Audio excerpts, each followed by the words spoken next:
Good morning, everybody. Good morning, Nigerians. Good morning around the world. Good morning, wherever you are listening to this message. Now, it's about this 30 days challenge and 30 days ranting, whereby Nigerians and the youth are supposed to come out to say, to express their grievance and talk about what is wrong with them and wherever they are, however they are living, where they are living, and everywhere around the world. And I think the whole problem this I don't want to waste a lot of time about the lady who spoke about the youth corporate who spoke about how terrible the government is and how terrible the president is. The word being used, the word terrible being used at the president is not as bad as what people are thinking. It's not as bad as what we used for Jonathan in 2015, whereby our present president right now is the soul and is the soul and behind is the soul behind the protest in 2015. I could even say it was the one. It was in the front lane. It was the front lane on the of that protest in 2015. It was even wearing Jonathan must go in 2015. It was in the front battle of the protest in 2015. I don't know what he used. The plate he used to serve people in 2015 cannot be used to serve him food this time around. And I want to call people attention to it. Oluremi Tinubu, the anti-Remi, served for good 16 years as a senator in Nigeria, whereby there's no constituency, there's no way, there's no local government that benefited from her serving for 16 years, whereby we didn't get nothing and we didn't understand what she did, what she went there for, what she did. Now she's the first lady of the Federal Republic of the country, and people are complaining and none of these people are saying anything about it. And the young lady said the government is the president is terrible. Like how else do you want her to, what English do you need her to use? Do you need her to use a very good English to accolade the person that has been bad to her, to use a very good English for person that has been oppressing the state, that has been oppressing the people's peace, and that has been oppressing everybody? Or what do you want the young lady to say? Today you go to the market with 30,000, you can buy nothing. Don't even try to go to the supermarket. Go to the normal market, you can buy nothing with 30,000. And in 2015, you can even buy a bag of rice for 7 to 10,000, and where everybody was complaining that the government was bad. And today, with your 30,000, you can buy nothing. I'm not talking about party. I don't want to mention about party. I don't want to talk about APC, PDP, ACNNA. I'm not talking about those things. I want to talk about people. These people are human beings. They have blood running. They have veins. They have blood in their body. They have water in their body running. I don't want to talk about them being APC or something. You can be APC and be good. You can be PDP and be good for as long as you have human sympathy, for as long as you think like normal human being. Now, there is a tanker that got burnt yesterday that killed a lot of people on Abuja, Kefin and Abuja expressway. The government has none of the government officials, not even the vice president or the president, has even come out to say, oh, sorry to those things or say anything concerning their accident. There's a lot of things happening. There's a lot of killings of farmers, the herders, everywhere in the country. There's herders killing people. There are the bandits killing people. Nobody is talking about it and nobody is saying anything about those things. But when we talk about how bad the government is, everybody, they want us to shut up. They want us to keep our mouth shut. They want us to. I don't understand the country we live in, whereby you have to sieve your mouth to say something even though you're dying. You're pinching us with needle, but you tell us not to cry. What are we exactly? What exactly is it we are afraid of? We are afraid of. We are already in jail. The jail we are not caged.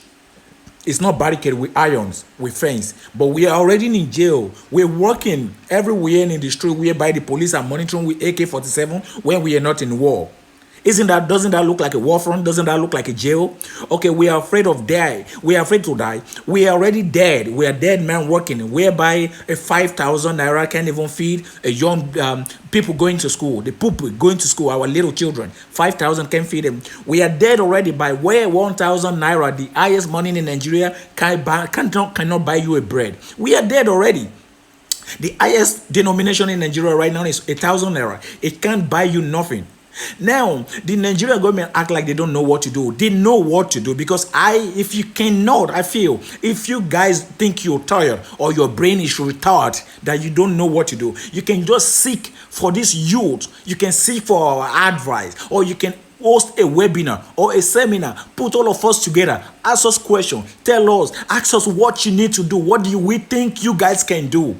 We know what to do. If you guys don't know what to do, we the youth know what to do. It is very, very simple to run Nigeria government. It's just as simple as ABC. It's not hard. When Buhari was in power, the money was not bad like that. Okay. Now the Buhari deactivated Nigerian Visa, Master, and debit card across the whole nation, across the whole world, outside the country, across the whole globe, whereby that inflates a lot of problem in our naira, and it caused us economical damage. Now, when Buhari came in, when Tinubu came into power, the first thing for him to do to give the power, to give the naira a spending value, is to reactivate those cards. Card that Buhari deactivated. So when people are using our naira abroad, when they're using our naira in different countries, when they're using their card to pay for anything they're buying outside the country, the naira will definitely automatically garner some strength. That money will garner some strength because people are using it every day. They trade and they buy with it. But in a country whereby we are the only one who spend our money, in a country whereby we are the only person who trade with our money, in a country whereby our money is valueless to us, we even trade in dollars, in another country currency, in our own country, and we want the economy to grow. There's no way the economy to grow. It's not that this government doesn't know what to do. They know what to do. I think they're only doing this thing for their own selfish interest. For Tinubu to be in power, I don't think he has anything to offer Nigeria, really. No, he's in power. Okay, no problem. Now, does he know what to do? No. The cabinet, the entourage, do they know what they are there for? No. What is it? Are we supposed to be doing this trial and error every time? If this doesn't work, let's take the other one. If this doesn't work, let's take the other one. No, don't take the other one. Seek the youth advice. Put the youth in some places in power whereby they can use their brain. We are in a digital world. We are no more in analog. You guys are using your analog brain. We are using, now the world is going digital. See what is going on in other African countries. See how developed, look at how their development is growing, fast growing. See what the other little African countries are achieving. Look at what they are doing.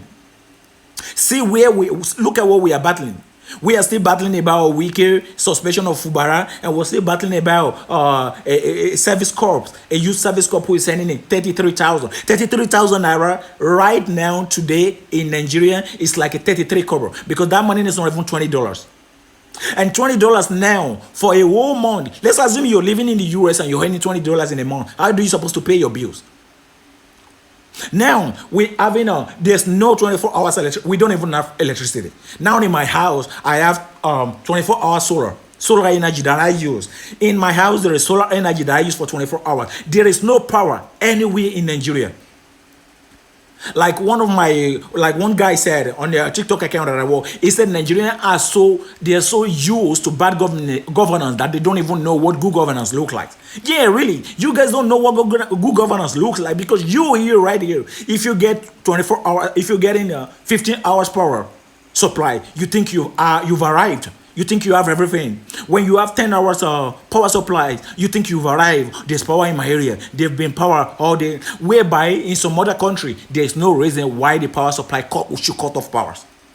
There is no reason whatsoever why power supply. Because if anything is supposed to be for Nigeria today, we're supposed to watch those things on our TV, or we're supposed to see on our computer, or we're supposed to have this alarm that alerts us that somebody is going to send a grenade, somebody is going to bomb Nigeria, somebody want to fight us, or we want to if missiles are being sent to Nigeria. How do we detect them? We cannot detect them because we don't have power. If anything is supposed to be for this country today now, the number one thing that's supposed to be working 24 hours every day should be power, whereby we will be able to monitor what is happening. Look at the soldiers that are supposed to be guiding the country.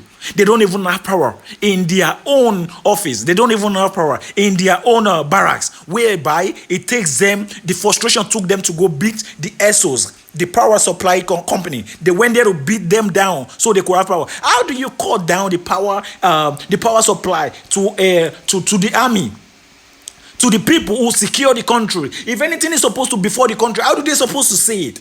Let's assume maybe there is a corruption in their own section, in their own circle too, that they did not pay what they are supposed to pay. But how do you think to cut down the power is the next thing to do? Is the next line of action, whereby those people are right there, they are trying to secure anything that is coming. If anything is supposed to hit the country, how do they supposed to know?